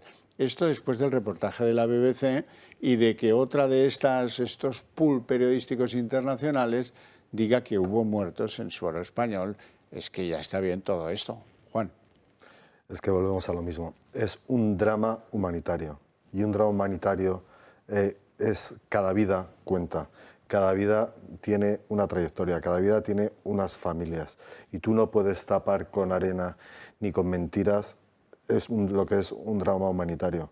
Es más, deberíamos de haber sabido la verdad. Ese vídeo no se tenía que haber visto a puerta cerrada. Teníamos que haberlo visto todos los españoles, opinar y en consecuencia yo creo que el ministro, como ha dicho muy bien Esteban González Pons, debe dimitir. Y esa dimisión se debe juntar con la de Irene Montero, porque ya este país no aguanta más de mentiras, de embustes y de trapicheos. Alberto. Pues menudo papelón tiene ahora mismo el Gobierno. Por un lado el lado de Unidas Podemos y el lado de un señor independiente pero socialista, dicho de su propia boca, que es el señor Marlaska. Bueno, ya lo he comentado yo en otras ocasiones aquí en tu mesa de debate, Javier. Yo creo que Marlaska no debe de estar ni un minuto más, porque ha politizado el dolor, ha politizado la muerte y le han pillado, que es lo peor, porque al final estos lo han hecho muchas veces, han llevado a cabo estas acciones en multitud de ocasiones, pero no siempre se les pillaba, siempre teníamos esa presunción, ¿no? Ahora le han pillado y además se lo ha dicho Europa. Y además no es el primer tirón de orejas que Europa le da al gobierno de este país en los años de legislatura que llevamos. Por lo tanto, que Sánchez no cese a este señor, si no dimite inmediatamente, le hace copartícipe de lo que puede hacer este señor. Este señor no puede durar ni un minuto más en el gobierno. Desde luego que no. Bueno, yo sí quería añadir algún elemento, digamos, periodístico, si me lo permitís. Yo tengo amigos rumanos, y no uno, sino varios, pero en cualquier caso, lo digo porque nadie, no se molesten en tacharme de xenófobo, porque traigo a mis amigos rumanos aquí y les cuentan quién les ayuda en los momentos difíciles, y alguno pues me lo reconocerá. La cuestión es, periodísticamente, antes les he contado el caso. En Cataluña, el fiscal antes pedía 12 años de cárcel para un hombre que había violado a su expareja, a su exmujer, según parece, aunque eso no está del todo claro. La cuestión es que en la aplicación de la ley de Montero, el tribunal, la audiencia en Cataluña, ha terminado por decidir que lo que procedía era una condena a 2 años y medio de cárcel contra el violador. ¿Y por qué se omite de los medios de comunicación en España que el violador es rumano? Es una circunstancia importante conocer. Es más, si se nos da a conocer que era su expareja, ¿por qué no se nos da a conocer que era rumano? Yo creo que... Es que esto lo he visto tantas veces que me aburro a mí mismo. No sé si lo que buscan determinados medios de comunicación es omitir a lo mejor el otro titular, que puede ser que la inmigración genera datos, bueno, al fin y al cabo. Bueno, yo creo que la violencia no tiene nacionalidad. Igual que no tiene género, tampoco tiene nacionalidad. Rumanos, magrebíes, españoles o de cualquier tipo de nacionalidad. Hay personas violentas, por desgracia. Este tipo de ocultaciones, pues al final genera una duda de que quizá puedas estar buscando el beneficio de la noticia para la izquierda en este caso. ¿Cuál es el beneficio de la noticia? Que ha intentado violar a su expareja. Entonces podría darse un caso de violencia de género. Eso es beneficioso para los defensores de esta ley en este caso. Pero que sea una persona venida de otro país, eso no les viene bien. Por lo tanto, lo omiten y son puntos para ellos, eso está claro. Oye, a mí me daría lo mismo. Seguro que si fuera la víctima, la agredida, la que fuera una ciudadana de Rumanía, eso hubiera sido exhibido sin ningún problema. Ahora, cuando es el agresor, no. Como ocurre en muchas de las cosas, en Cataluña especialmente, que, en fin, pues el otro día les di cuenta yo aquí hace una semana de una reyerta en un lugar público en Cataluña con machetazos y no sé qué y tal y cual, que aparentemente era un conflicto entre bandas, incluso latinas. Tampoco se puede decir latinas. Hay un eufemismo que encubre lo de... Ellos se llaman Latin Kings, pero yo no les puedo llamar bandas latinas. Ellos se llaman Dominican Don't Play, pero yo no les puedo llamar bandas latinas. Manda, es que el buenismo se instala en cada cosa. Bueno, pues como les decía, en Barcelona, el agredido grave y tal, lo llevan tal, y al cabo de unos días fallece. Bueno, y oígame, y tenemos derecho a conocer su nacionalidad, su edad, algo, ¿no? Pero no, esto como que no conviene, tupido velo, y ni siquiera se informó de que había muerto esta persona, ¿no? Son cosas que van condicionando una especie de ideología buenista que no ataca los asuntos de raíz y de frente y con toda naturalidad. Pero ¿cuál es el problema? ¿Por qué no les podemos llamar rumano al que es de Rumanía o bandas latinas a las que se llaman a sí mismos, escuchan bachata además, lo cual ya es definitivo, se llaman Dominican Don't Play, ya, chico. A una persona que utiliza gafas para ver de lejos, llamarle miope, porque yo soy miope, pues no pasa nada. Soy miope y español, no pasa nada. Sí, es que no lo veo despectivo en ningún caso. O sea, es lo que dice Alberto, pues un miope es un miope, un sordo es un sordo. O sea, no pasa absolutamente nada. No por el hecho de ser rumano, ¿sabes?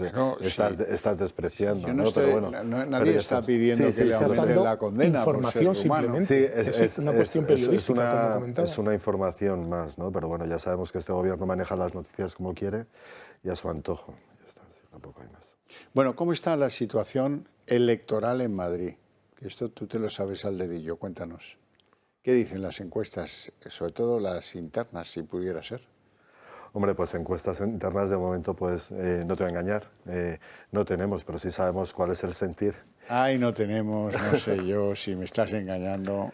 Han salido encuestas de algunos municipios, como bien sabes, Javier, y la verdad es que nos dan muy bien, pero no quita que son encuestas que hay que seguir trabajando y ganándose en la calle. El Partido Popular y sobre todo la sociedad necesita un gobierno serio o gobiernos serios en las municipales, en los municipios, como son alcaldes y alcaldesas del Partido Popular, y en eso estamos trabajando sin descanso. A nivel autonómico, pues bueno, ya sabemos que Ayuso está muy fuerte, Ayuso está al pie del cañón, Ayuso tiene el sentir de la calle, tiene el pulso de la calle cogido. La gente, en su mayoría, apoya a Ayuso, por mucho que muchos se esfuercen en desprestigiarla, ¿no? Con cosas que pasan en toda España, ¿no? Como es las huelgas en sanidad que están ocurriendo en toda España y que solo son noticia en Madrid únicamente para atacar a Ayuso, porque es el freno al socialismo en España. Y bueno, pues nosotros las encuestas las valoramos el día en que se abren las urnas. Ya, sí, así decís todos, pero eso ni tú ni yo no lo vamos a creer, Juan. Vamos a ver, en la alcaldía de Madrid, ¿qué sería un buen resultado para el Partido Popular? Te lo voy a plantear al revés. Oye, yo no espero menos que una mayoría absoluta. ¿De verdad? Y me podrías decir, oye, pero es que las encuestas no te dan. Tampoco le daban a Juanma Moreno en Andalucía, ¿no? Una mayoría absoluta. Y la obtuvo. Yo creo que los ciudadanos, los madrileños, van a valorar muy positivamente el trabajo de Martínez Almeida, que yo creo que ha sido un trabajo serio, con rigor. Yo, por ejemplo, el distrito del que soy de Barajas ha sufrido unas transformaciones en estos últimos 4 años increíble, a pesar de una pandemia, a pesar de una Filomena. Y yo creo que ese trabajo al final los ciudadanos lo reconocen. O sea, ver un distrito o sus distritos con mejores dotaciones, con mejor limpieza, con mejor ajardinamiento, en definitiva que les mejora la calidad de vida, yo creo que los ciudadanos eso en las urnas lo saben reconocer y estoy seguro que lo reconocerán. Alberto, ¿qué sería un buen resultado en municipales para el Partido Popular en Madrid? En mi opinión sería gobernar. No, en municipales, digo, en los diferentes municipios. ¿Conquistar qué ayuntamiento significaría? A eso me refiero. Hombre, pues mantener, por ejemplo, Zaragoza, conquistar Valencia, capital. En Madrid. En Madrid, pues sería gobernar. Yo no voy a hablar a lo mejor de la mayoría absoluta porque creo que Almeida está bastante más lejos de la mayoría absoluta de lo que estaba, por ejemplo, Juanma Moreno. No quiere decirse que de ahora, de los 6 meses en adelante, se pueda obtener. Pero yo creo que la mejor manera o algo satisfactorio para el Partido Popular, en mi opinión, debería ser el gobierno.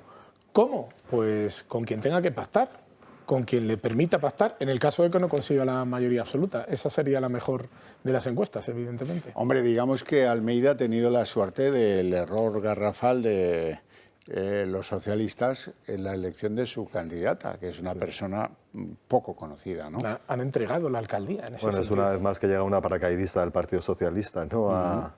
Al Ayuntamiento de Madrid, y tenemos muchísimos antecedentes del Partido Socialista y que han tenido la mala suerte de que cuando han aterrizado no se les ha abierto el paracaídas y se han estampado. Entonces yo creo que a la ministra Reyes Maroto le va a pasar lo mismo. ¿Tú tendrías mejor candidato que Reyes Maroto si fueras el que hace las listas en el PSOE? A mí me cae muy bien Pepo Hernández, oye, me cae muy bien, tío. A mí también yo repetiría con Pepo, ¿eh? Sí. Yo creo que sí. No le ha ido bien, o sea, no le ha ido mal al Partido Popular con Pepo Hernández en el Partido Socialista. No, pero bueno, o sea queda una vez más, pone las cartas el Partido Socialista boca arriba, ¿no? Y pone una vez más de manifiesto que el madrileño no le importa nada, ¿no? Porque siempre llega gente de fuera, gente que no conoce Madrid, gente que no conoce la gestión municipal. Apuestitas. Apuestitas de marketing, pero no de gestión por el Partido Popular. Oye, ahí estaba, no es santo de mi devoción, aunque sí es amiga, Mercedes González, la delegada del Gobierno, conoce muy bien la vida municipal. Podría haber sido una apuesta bastante segura, pero más que nada si te importa el madrileño y te importa la gestión y alguien que pueda saber gestionar si tienes la alcaldía. Yo creo que el Partido Socialista ha presentado al menos malo, o sea, al que tiene menos para no despeñarse del todo, para sacar el mejor resultado posible. Y en el fondo lo que quiere decir es que tiran la toalla en lo que toca a la alcaldía o la presidencia de la comunidad autónoma, ¿no?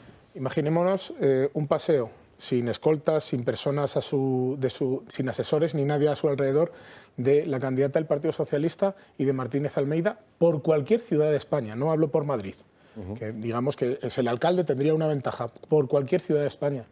¿Cuánta gente pararía a esta señora Maroto y cuánta gente pararía a Almeida? Recuerdo que los críticos decían, puedes ir, los críticos socialistas contrarios a Reyes como candidata, decían, puedes ir con ella de Callao a Sol sin que te pare nadie. Claro.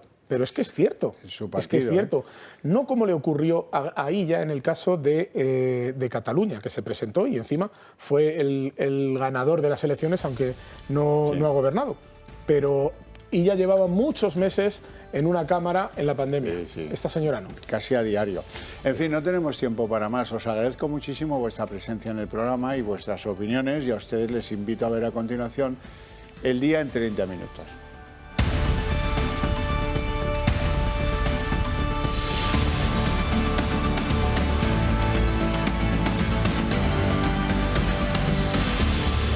El Día en 30 minutos. Sánchez está tratando de convertir el Tribunal Constitucional en un tribunal político.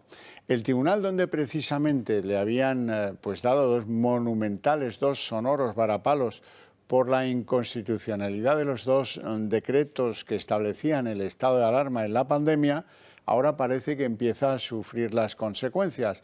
El Gobierno decide enviar a dos juristas afines como relevo de dos magistrados del Constitucional, poniendo en el futuro esa mayoría, o intentándolo al menos, a su servicio. Se trata del ministro de Justicia, Juan Carlos Campo, precisamente el que organizó la operación de indultar a los sediciosos, y de una exdirectora general de la propia Moncloa, la catalana Laura Díez.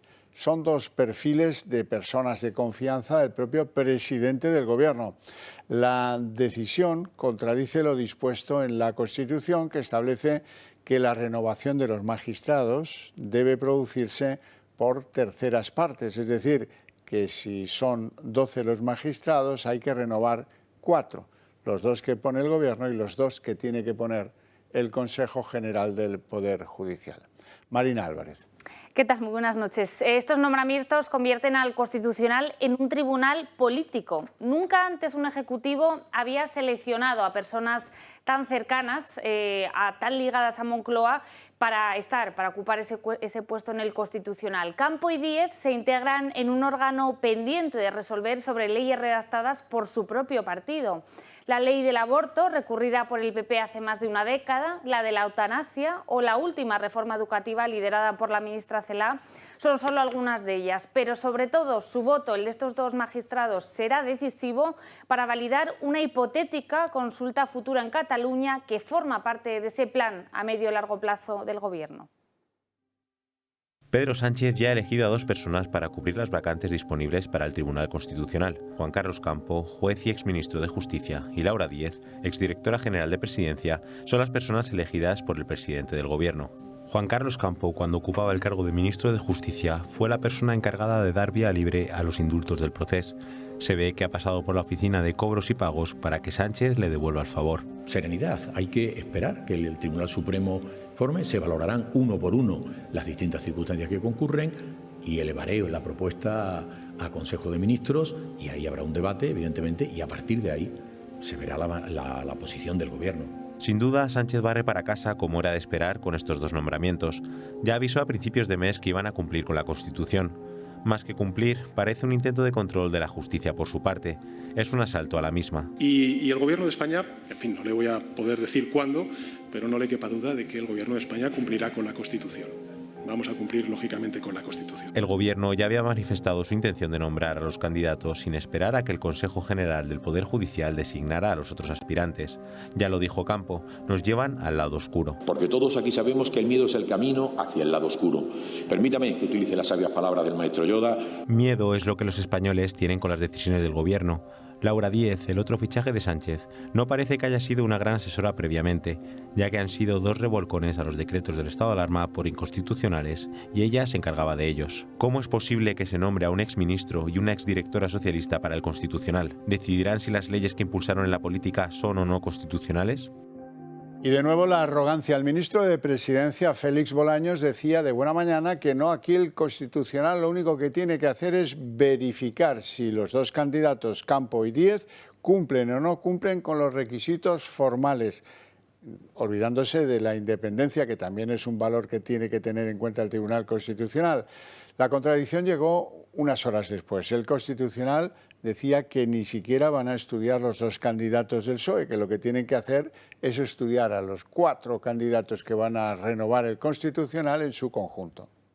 La Comisión Europea está espantada con el bloqueo absolutamente grosero del Partido Popular del Consejo General del Poder Judicial. Yo creo que Juan Carlos Campo es una persona absolutamente acreditada para ser miembro del Tribunal Constitucional. Es un magistrado que inició su carrera judicial hace más de 35 años y creo, sinceramente, que es una persona absolutamente idónea para ser magistrado del Constitucional. Bueno, y es inevitable hacer comparaciones con otros dedazos llevados a cabo por el Gobierno. El caso de Campo tiene un precedente muy reciente, que fue la colocación de Magdalena Valerio, exministra de Trabajo de Pedro Sánchez, en el órgano consultivo del Gobierno, en el Consejo de Estado.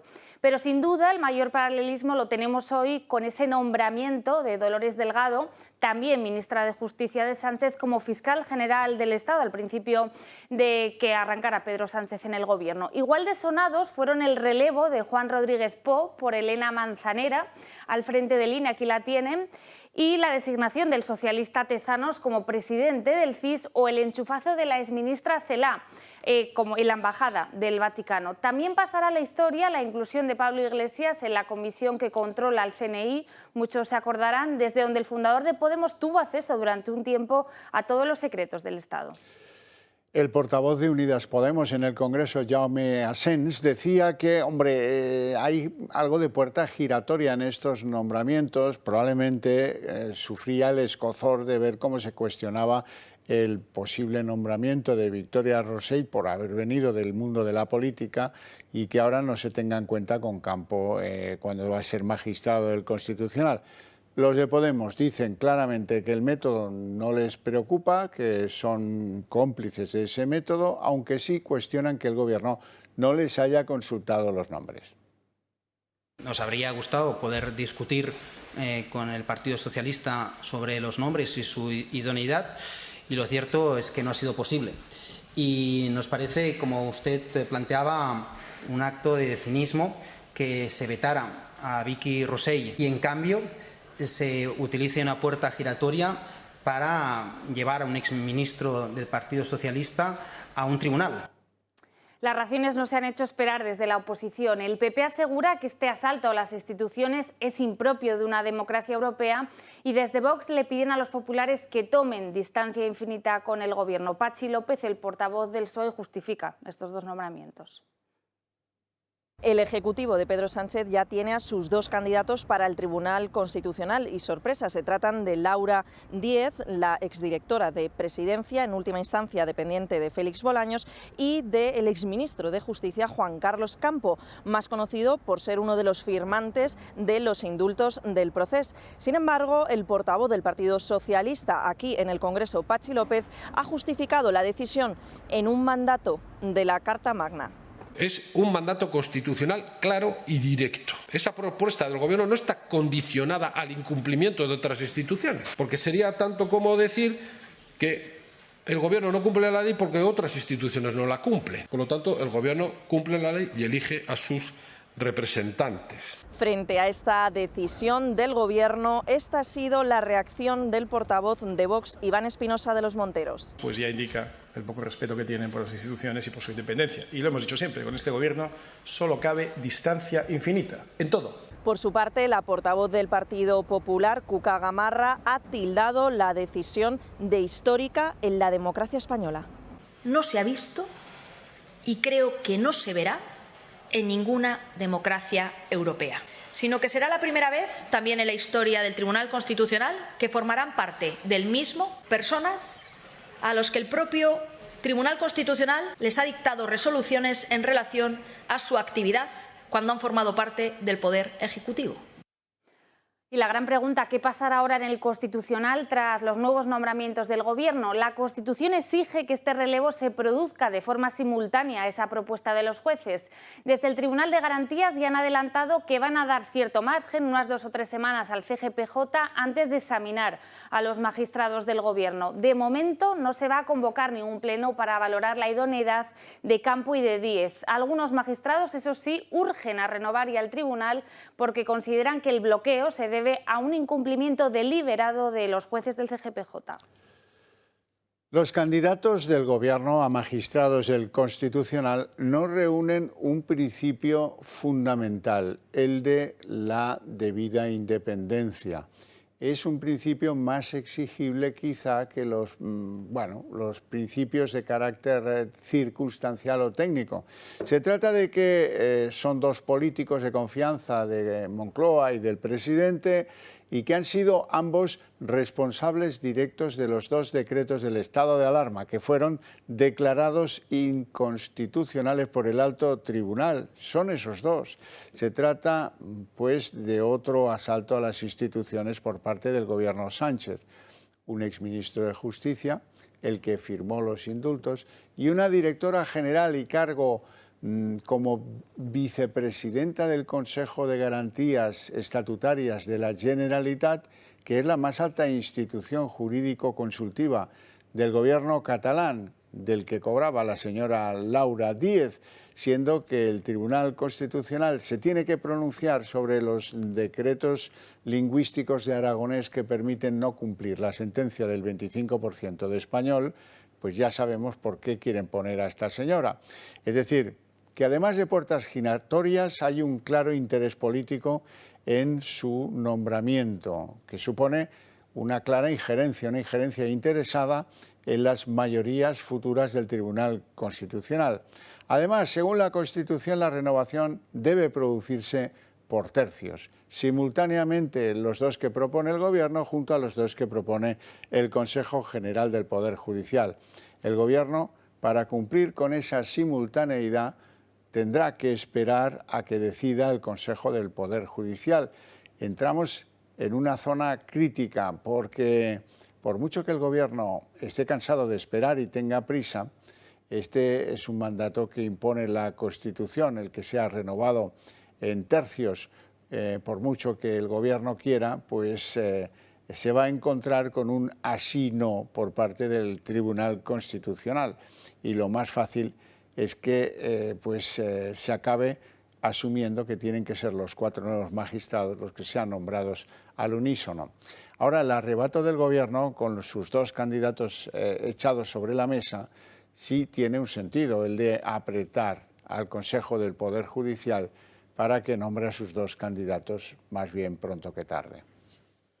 Y día de varapalos judiciales para el Gobierno. El Supremo, ese salvavidas que Sánchez esperaba agarrarse para enmendar las rebajas de condenas a violadores, no unificará doctrina y resolverá caso por caso las condenas afectadas por la ley del solo sí es sí. Así se desprende de la sentencia publicada hoy sobre el caso Arandina y por la que los dos condenados reducirán 1 año su estancia en prisión.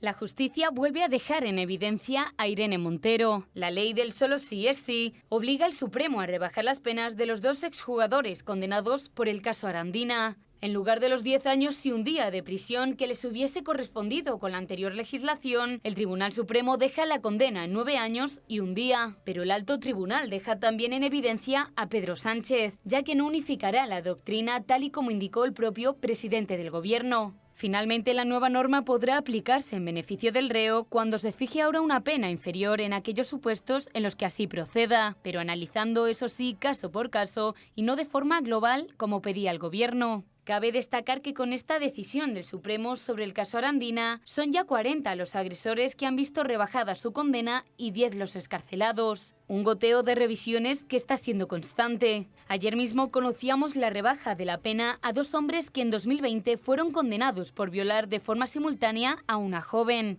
De este modo han pasado de una condena de 18 años de prisión a 11 años, la mayor rebaja de condena hasta el momento. Una ley que no está exenta de polémicas y que ha llevado al Partido Popular a pedir su derogación y el cese de la ministra tras conocer el fallo del caso Arandina. Si Sánchez no cesa a la ministra, él está asumiendo directamente el error de esta gran chapuza. En la misma línea se ha manifestado Espinosa de los Monteros, que pide urgentemente su derogación y plantea prisión permanente para los delitos más atroces. Desde Vox lo que pedimos es derogar esta norma, derogar la ley de la señora Montero, impulsar una modificación del Código Penal.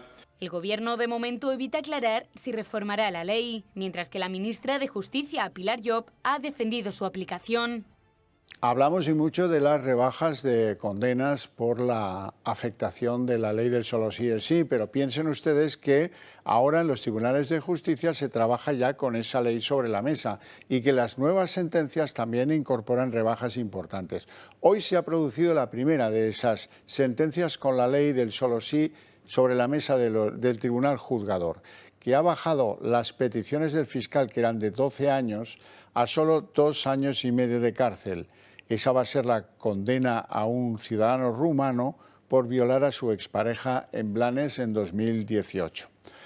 Bien, y hay que hablar de lo dicho por el diputado de Compromís, Joan Baldoví, que dice que las leyes promovidas por este gobierno tienen que llegar más maduras al Congreso de los Diputados.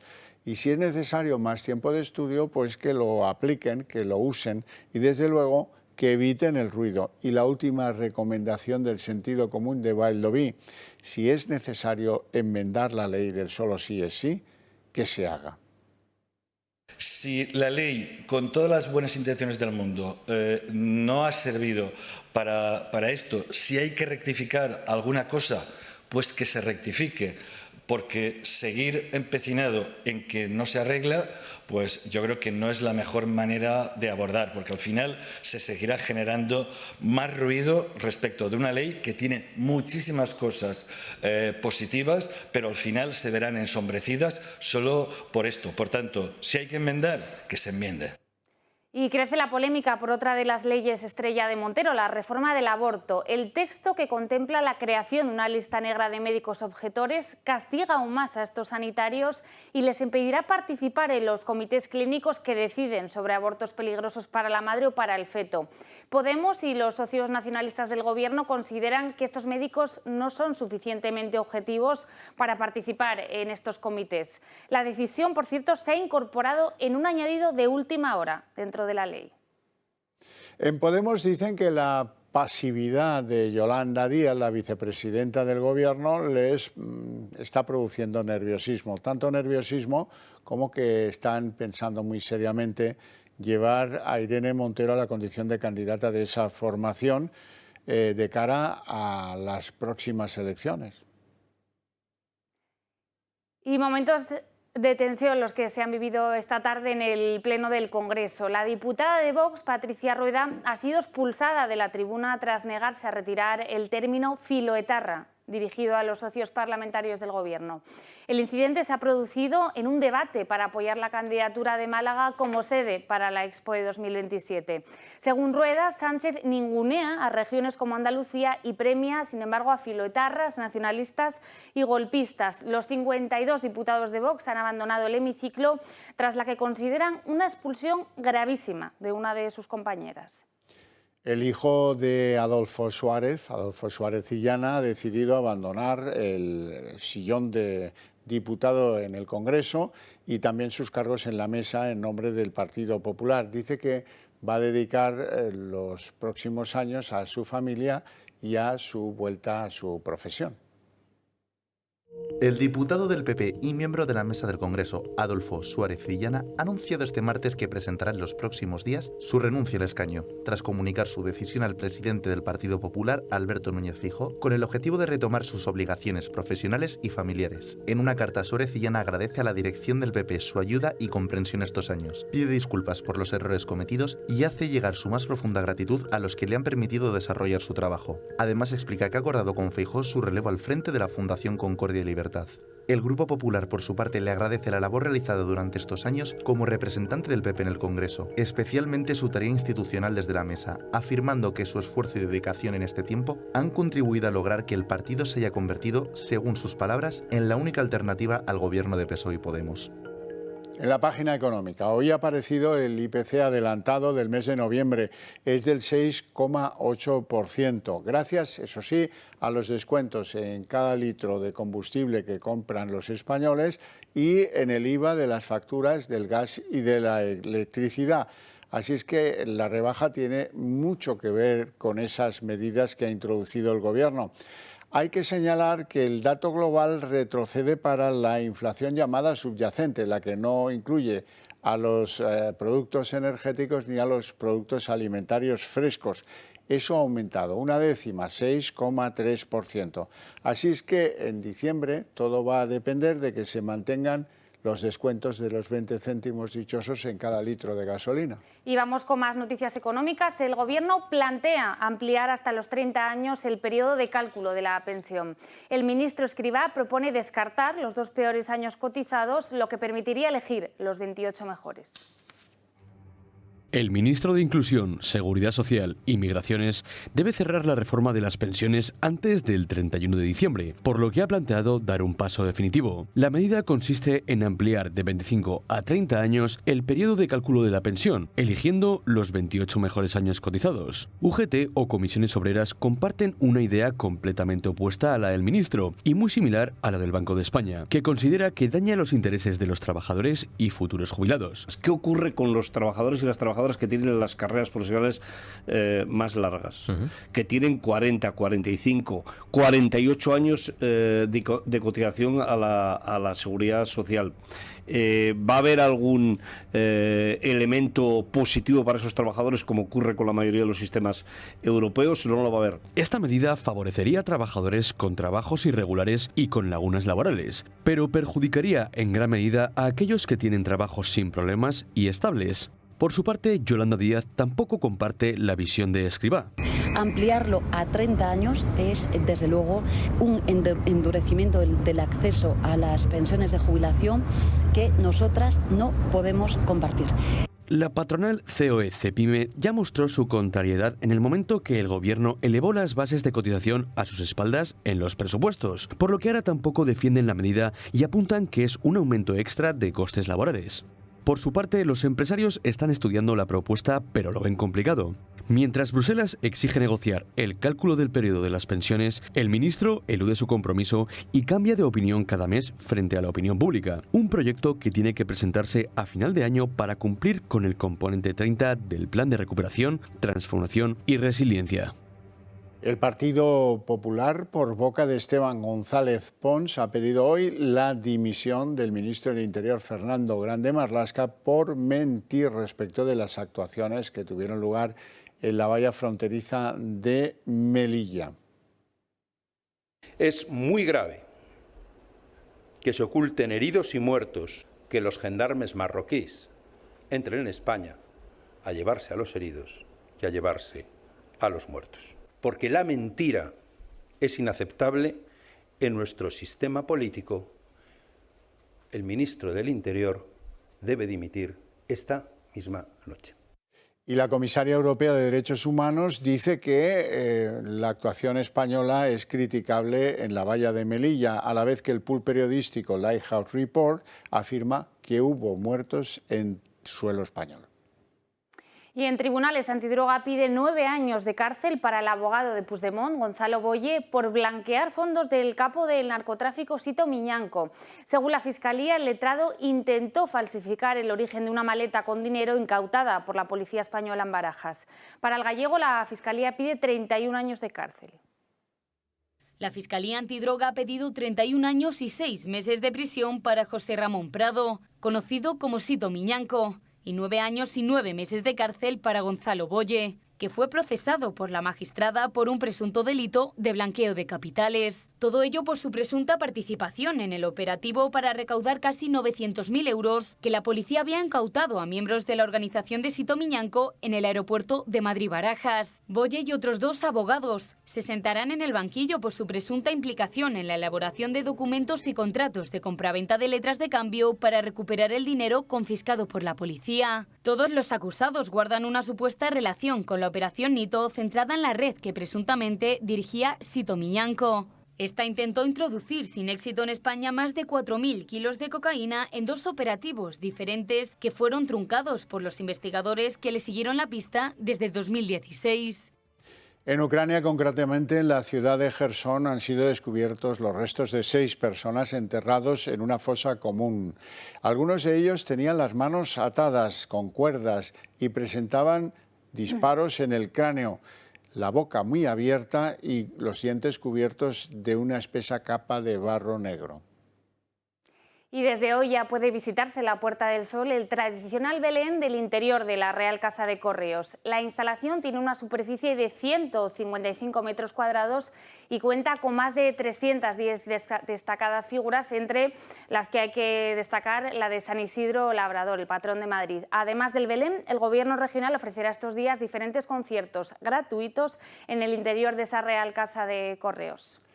Bueno, y hasta aquí el día en 30 minutos. Les deseamos una feliz noche, sobre todo si deciden compartirla con esta cadena, con El Toro Televisión. Y no se pierdan ahora en El Gato al Agua la entrevista a la diputada de Vox, Carla Toscano. Nosotros les esperamos y volvemos mañana a las 9. Hasta mañana.